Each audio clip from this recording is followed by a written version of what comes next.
la vidéo précédente, on avait déjà commencé la discussion de la régulation de la pression artérielle et on avait traité deux paramètres hémodynamiques, à savoir la fréquence cardiaque et aussi le volume d'éjection systolique. Alors on va continuer dans ce sens, mais aujourd'hui on va discuter deux autres paramètres hémodynamiques qui sont la résistance périphérique totale et aussi le retour veineux, puisque ces deux autres paramètres aussi parviennent d'une façon importante au niveau de la régulation de la pression artérielle. Alors, ce schéma, on l'avait déjà vu, donc on avait comment le nœud sinusal va-t-il réguler la pression artérielle, comment le myocarde aussi va-t-il réguler ce paramètre. On va commencer par la résistance périphérique totale. Alors, sachant que ce paramètre de la résistance, ça se joue ou bien ça se manifeste au niveau du système artériel, donc les artères et les artérioles. Et rappelez-vous, on avait dit que dans la paroi des artères, elle est caractérisée par la présence d'une couche musculaire lisse, donc on avait appelé la média, et c'est grâce à la contraction ou le relâchement de ces muscles lisses que l'artère peut moduler la résistance périphérique totale. Alors, avant de commencer, on va expliquer ce petit schéma qui reflète un petit peu ce qui se passe au niveau du système cardiovasculaire. Donc là, vous avez un certain nombre de réservoirs. Le premier réservoir, c'est la pompe, c'est le cœur qui va propulser un débit cardiaque à peu près de 5 litres par minute. Donc le sang qui sera éjecté par le cœur va d'abord passer dans le système artériel, à savoir les artères et les artérioles. Et à ce niveau-là, c'est à ce niveau-là que va être générée la pression artérielle. Si vous vous rappelez, on avait dit qu'il y a une pression artérielle maximale, systolique et minimale, la diastolique. Alors, le sang se retrouve maintenant dans le réservoir artériel qui est un réservoir de pression. Et enfin, la dernière étape, c'est que le sang qui a été propulsé par le cœur va être distribué d'une façon différente aux différents organes du corps. Donc, ça peut être le cerveau, ça peut être le système digestif, ça peut être le système musculaire, la peau. Donc, chaque organe va recevoir un certain débit sanguin qu'on va appeler le débit sanguin de l'organe. Par exemple, le débit cérébral, le débit cutané, le débit sanguin musculaire et pulmonaire, et ainsi de suite. Mais si vous comparez la valeur du débit cardiaque, 5 litres par minute, à la somme des débits sanguins de chaque organe, donc on retrouve fidèlement cette valeur de 5 litres. C'est-à-dire que tout le sang qui sera pompé par le cœur va se retrouver dans les différents organes du corps, puisque c'est un système qui est fermé, donc il n'y a pas de perte de sang.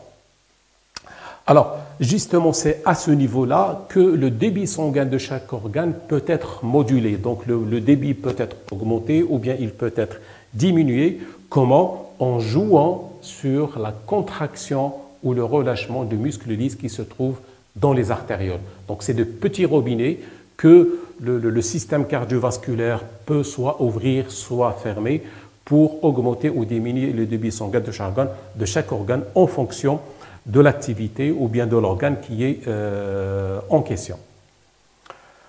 Alors, contrôler le débit sanguin au niveau des organes, ça veut dire c'est contrôler la vasomotricité au niveau des artérioles, donc contrôler la vasoconstriction ou la vasodilatation. Et là aussi, il y a un double contrôle.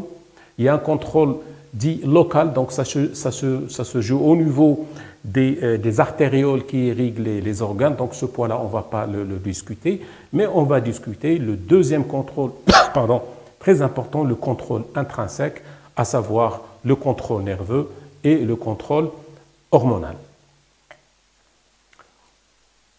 Alors, la régulation de la résistance périphérique totale, donc on va discuter le contrôle extrinsèque, le contrôle nerveux.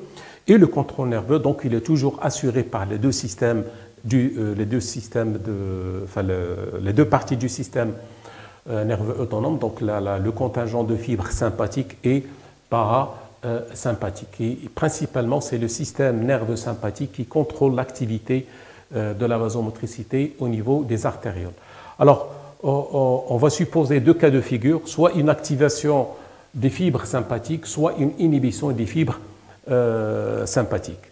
Donc là, vous avez une artère, hein, ou bien une artériole aussi, qui reçoit les différentes fibres nerveuses, c'est-à-dire les axones qui appartiennent au système nerveux sympathique. Donc là, il y a des synapses entre la fibre nerveuse sympathique et la paroi, donc la cellule musculaire lisse de la paroi de l'artère. Alors, s'il s'agit d'une activation du système nerveux sympathique, c'est-à-dire qu'il y aura une fréquence élevée de potentiel d'action qui va être acheminée par ces fibres sympathiques qui vont arriver au niveau de l'artériole. Et qu'est-ce qui va se passer? C'est que les cellules musculaires vont se contracter. Et que va faire le diamètre? Le diamètre de l'artère va diminuer. C'est ce qu'on appelle une vasoconstriction. Et le fait que le diamètre diminue, ça va augmenter la pression, ça va augmenter la résistance périphérique totale, donc la pression artérielle. Rappelez-vous qu'on avait dit que la résistance périphérique totale elle est reliée d'une façon inversement proportionnelle au rayon de l'artère. Le cas opposé, on va dire qu'il y a une inhibition du système sympathique. Et là, vous voyez, si vous comparez la fréquence de potentiel d'action envoyée par ce système, une fréquence plus basse de potentiel d'action, ce qui va entraîner un relâchement du muscle lisse artériolaire et ça va donner dans ce cas-là une augmentation du rayon. Hein, c'est ce qu'on avait appelé une vasodilatation. Si le rayon augmente, ça veut dire que la résistance périphérique va diminuer et bien sûr aussi par conséquent la pression artérielle va chuter. Alors, c'était le contrôle nerveux. Maintenant, toujours le contrôle extrinsèque, mais c'est le contrôle hormonal. Et là, il y a un certain nombre d'hormones et de systèmes qui interviennent pour faire cette régulation. Alors, d'abord, l'adrénaline que vous connaissez tous, donc qui est élaborée par un certain nombre de glandes, les glandes surrénales. Et l'action de l'adrénaline, elle est identique à la noradrénaline. La noradrénaline, c'est le neuromédiateur des fibres nerveuses sympathiques, c'est-à-dire que l'adrénaline va faire la même chose, va provoquer une vasoconstriction, élévation de la résistance, donc élévation de la pression artérielle. Il n'y a pas que l'adrénaline qui fait ça, mais il y a d'autres hormones et principalement ce qu'on appelle les hormones thyroïdiennes, c'est-à-dire les hormones qui sont élaborées par la glande thyroïdienne, la T3 et la T4. Et là, l'action des hormones thyroïdiennes, elle est un petit peu légèrement différente de l'action adrénergique. Concernant les effets cardiaques, c'est-à-dire les effets sur le cœur, c'est la même chose que l'adrénaline. Ça va provoquer un inotropisme et un chronotropisme positif, c'est-à-dire les hormones thyroïdiennes vont augmenter l'amplitude de la contraction, ça c'est l'effet inotrope positif, et ils vont augmenter la fréquence cardiaque, c'est l'effet chronotrope positif ou bien une tachycardie. Ça c'est les effets cardiaques. Mais concernant les effets vasculaires, là c'est un petit peu l'inverse de ce que fait l'adrénaline, et là il y aura une diminution des résistances vasculaires, c'est-à-dire que le vaisseau artériolaire a tendance à se dilater, à s'élargir, ce qui va réduire la résistance périphérique totale. Donc là, on a un petit peu deux paramètres avec des effets qui sont opposés et qui sont impliqués dans la pression artérielle, ce qui fait que la pression artérielle, finalement, elle va être faiblement modifiée. Enfin, un autre système très important, c'est le système dit rénine-angiotensine. Alors, ce système, il intervient énormément dans la régulation de la pression artérielle et la particularité de ce système, c'est qu'il fait intervenir trois organes principaux, le foie, les reins et les poumons. Et ces trois organes, par leur action de contribution, ils vont agir aussi bien sur les vaisseaux sanguins que sur le cœur. Alors, le foie, il va élaborer une molécule qui est inactive, donc sans activité, c'est ce l'angiotensinogène, et cette molécule va être convertie en une autre molécule intermédiaire qui est l'angiotensine A, grâce à une enzyme qui est élaborée par le rein, qu'on appelle la rénine. Donc la rénine, elle va transformer l'angiotensinogène en angiotensine 1. Et par la suite, ce qui va finir le travail, c'est que l'angiotensine 1 va être transformée grâce à une autre enzyme élaborée par les poumons, c'est l'enzyme de conversion de l'angiotensine, on appelle ça comme ça, c'est l'enzyme de conversion de l'angiotensine, parce qu'elle va transformer l'angiotensine 1 en angiotensine 2. Et c'est cette molécule-là qui est la plus active, qui est la plus puissante sur le système cardiovasculaire. Et là, vous voyez l'effet sur le vaisseau, donc ça va augmenter la pression artérielle du vaisseau. Donc ça, c'est l'effet de l'angiotensine 2 sur la pression artérielle. La même chose, cette même molécule très active, l'angiotensine 2, elle va agir aussi sur le cœur en induisant donc des effets toujours dans le même sens. Ça va augmenter la fréquence cardiaque et ça va augmenter aussi la force de contraction du cœur. Alors, un exemple de situation de régulation de la pression artérielle par le système rénine-angiotensine, on va prendre le cas, on va supposer un cas où il y a une hypotension, c'est-à-dire une chute de la pression artérielle. Immédiatement, que va faire le rein? Le rein, il va synthétiser la rénine, sa concentration plasmatique va augmenter, ce qui va augmenter la concentration de l'angiotensine 2, donc cette molécule-là. Et cette molécule, donc, elle aura des effets sur le système cardiovasculaire, donc là sur les artères, ça va augmenter la résistance périphérique totale, donc ça va augmenter la pression artérielle. Il y a aussi les effets cardiaques qu'on vient d'expliquer. Mais aussi, il y a autre chose, c'est que cette molécule-là, elle agit au niveau de la réabsorption du sodium et de l'eau, c'est-à-dire qu'elle va essayer de retenir le maximum d'eau dans le corps humain, ce qui va contribuer à l'augmentation du volume sanguin. Donc le fait d'augmenter le volume sanguin, ça va aussi contribuer à l'augmentation de la pression artérielle. Alors, on a fini avec le paramètre, donc la résistance. Maintenant, on va voir le deuxième paramètre et le dernier de la boucle de régulation de la pression artérielle, c'est le retour veineux, c'est-à-dire la régulation du volume télédiastolique. Alors, le retour veineux, ça se régule au niveau du système veineux. Donc tout à l'heure, la résistance était au niveau des artères. Maintenant, le retour veineux, c'est au niveau des veines. Et là, vous avez un petit peu le schéma de la circulation systémique du cœur. Donc là, vous avez le cœur avec le système vasculaire. En rouge, c'est les artères. En bleu, c'est les veines. Et au milieu, c'est le réseau des capillaires.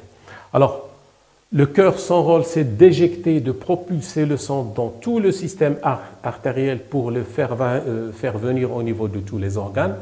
Alors, là, le sang va circuler, va arriver au niveau des organes, on va dire facilement, surtout pour la partie inférieure du corps. Donc là, il y aura c'est l'effet de la pesanteur, c'est de la gravité.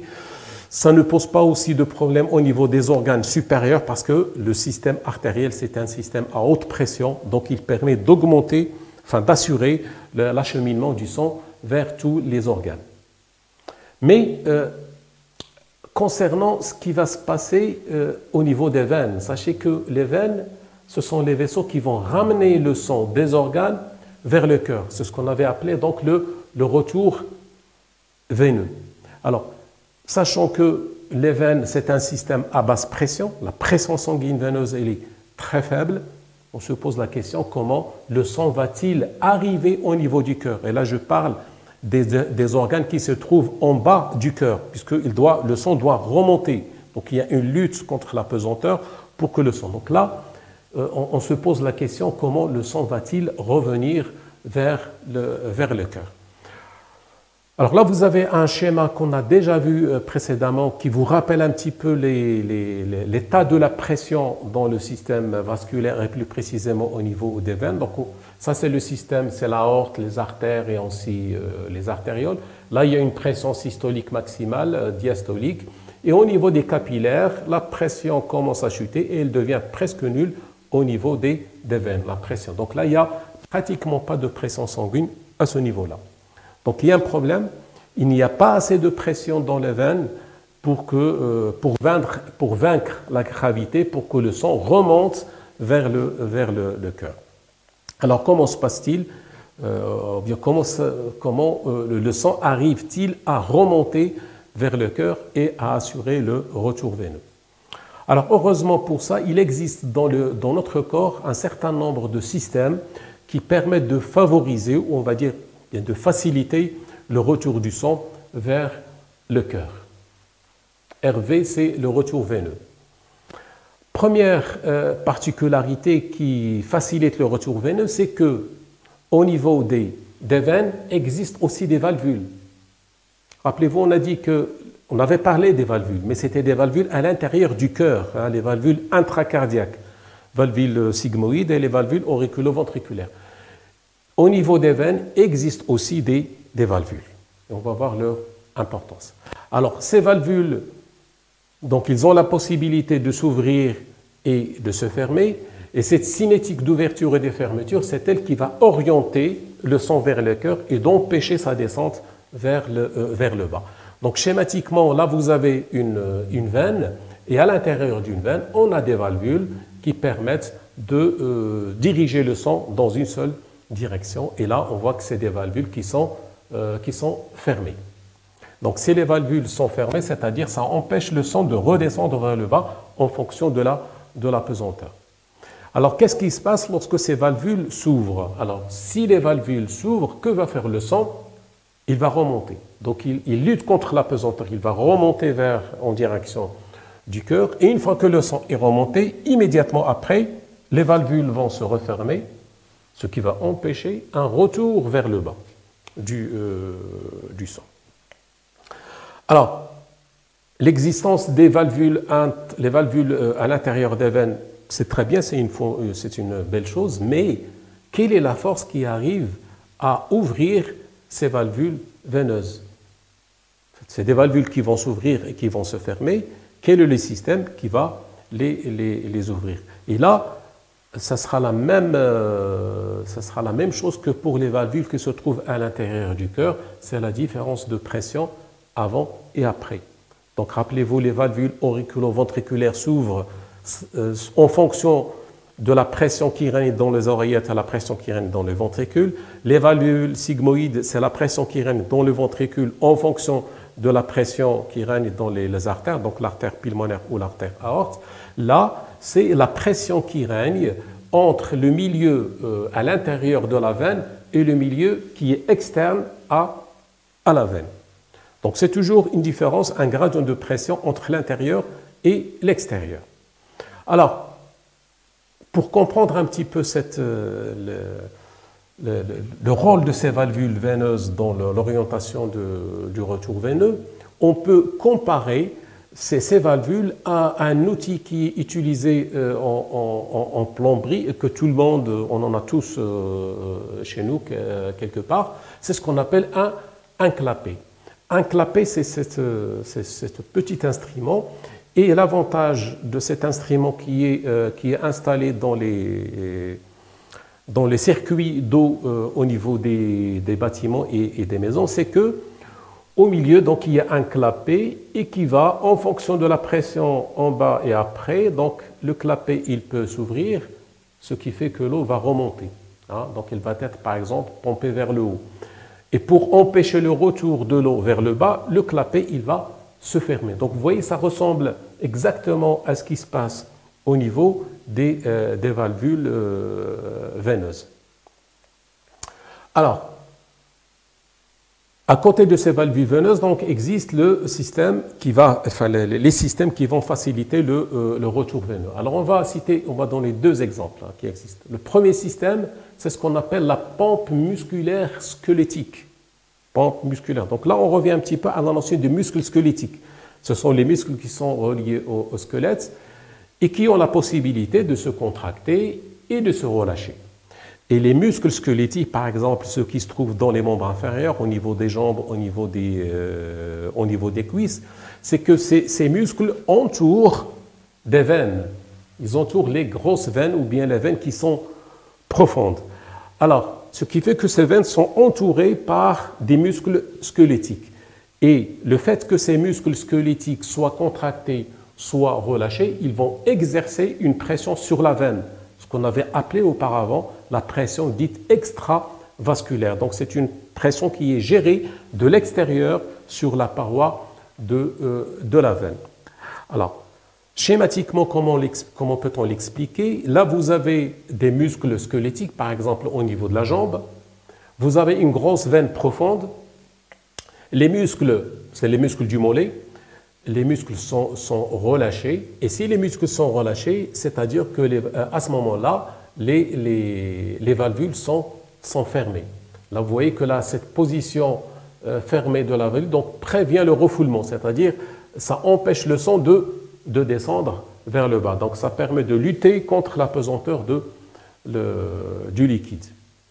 Qu'est-ce qui se passe lorsque ces muscles maintenant vont se contracter? Donc là, vous avez une contraction des muscles du mollet qui entourent une veine, et le fait qu'ils se contractent, ils vont exercer une pression sur la veine. Ce qu'on avait appelé donc la pression extravasculaire. Alors, lorsque les muscles se contractent, immédiatement, ça exerce une pression sur la veine. Que vont faire les valvules? Les valvules donc vont s'ouvrir. Et le fait qu'il y ait une contraction, les valvules s'ouvrent et le sang il est propulsé vers la partie supérieure. Donc le retour veineux vers le cœur, il est provoqué par la contraction musculaire. Et ça, on le voit lorsqu'on marche, lorsqu'on fait de l'activité physique. Le fait de marcher ou de courir, donc ça permet de contracter ou relâcher les muscles lisses, donc ça permet d'ouvrir et de fermer les valvules veineuses, donc orienter ou favoriser le sang qui remonte vers le cœur. C'est pour cela que l'activité physique elle est très importante, parce qu'elle assure un retour veineux, donc elle assure une bonne circulation sanguine. Alors, en conclusion, pour le retour veineux, c'est la contraction des muscles squelettiques qui entourent les veines profondes, qui propulsent le sang de valvule en valvule, parce qu'il n'y a pas qu'une seule valvule veineuse, il y a des étages de valvules veineuses. Donc ça permet de propulser le sang de valvule en valvule en direction du cœur. Alors, mais malheureusement, parfois, avec l'âge, les veines peuvent devenir plus fragiles, et le fait que les veines deviennent plus fragiles, c'est-à-dire que les valvules veineuses deviennent défectueuses, ce qui sous-entend qu'il y a soit une mauvaise fermeture ou bien une mauvaise ouverture des valvules. Donc à gauche, là vous avez des valvules veineuses qui sont normales, une bonne circulation sanguine, donc elles se ferment et elles s'ouvrent correctement, mais dans certains cas, les valvules sont endommagées. Elles s'ouvrent, le sang va remonter, mais elles ne se ferment pas correctement, c'est-à-dire qu'il y aura toujours une quantité de sang qui va refouler vers le bas et le sang peut stagner au niveau des veines, et ce qui va engendrer avec l'âge ce qu'on appelle les varices. Donc c'est de petits gonflements qui apparaissent au niveau des jambes. C'est parce que c'est une fragilisation des veines et des valvules. Alors, donc le premier système qui permet de favoriser le retour veineux, c'était la pompe squelettique musculaire.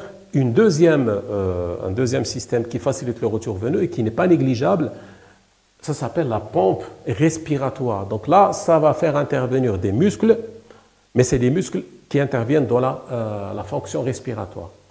Sachez que la respiration se compose de deux phases. On fait entrer de l'air, c'est l'inspiration. On fait sortir de l'air, c'est l'expiration. Alors ça se passe au niveau de l'inspiration. Lorsque l'air entre dans les poumons, donc à chaque fois qu'il y a une inspiration, le retour veineux il est favorisé. Donc il y a du sang qui revient correctement vers le cœur.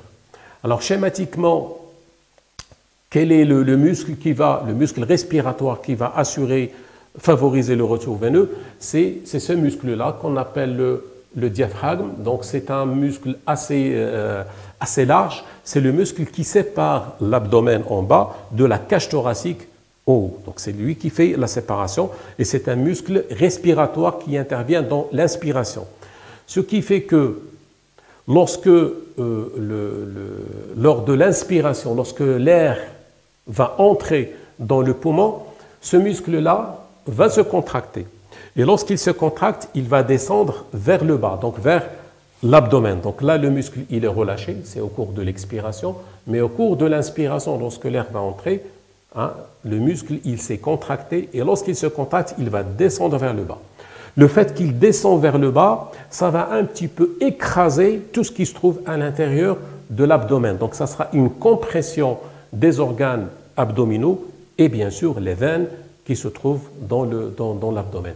Donc le fait que les organes abdominaux soient compressés et les veines qui sont au niveau de l'abdomen sont compressées, c'est-à-dire ça va favoriser encore plus l'ouverture des valvules veineuses et ça va terminer le travail, c'est-à-dire faire revenir, augmenter le retour veineux vers le cœur. Alors,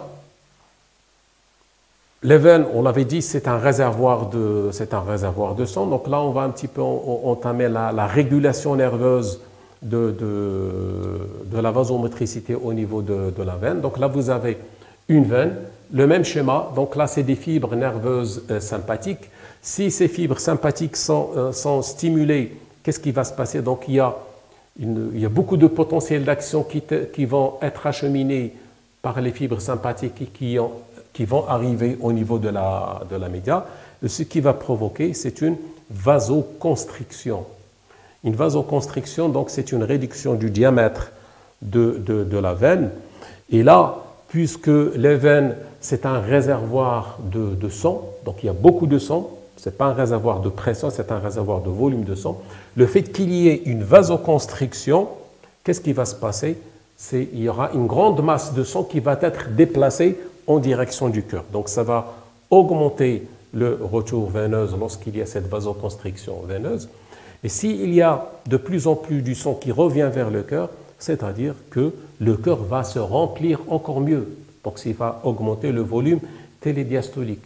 Si le volume télédiastolique augmente, c'est le volume d'éjection qui va augmenter, c'est le débit cardiaque qui va augmenter, et donc c'est la pression artérielle en fin de compte qui va être augmentée. Voilà, donc c'était la fin de cette partie et je vous remercie.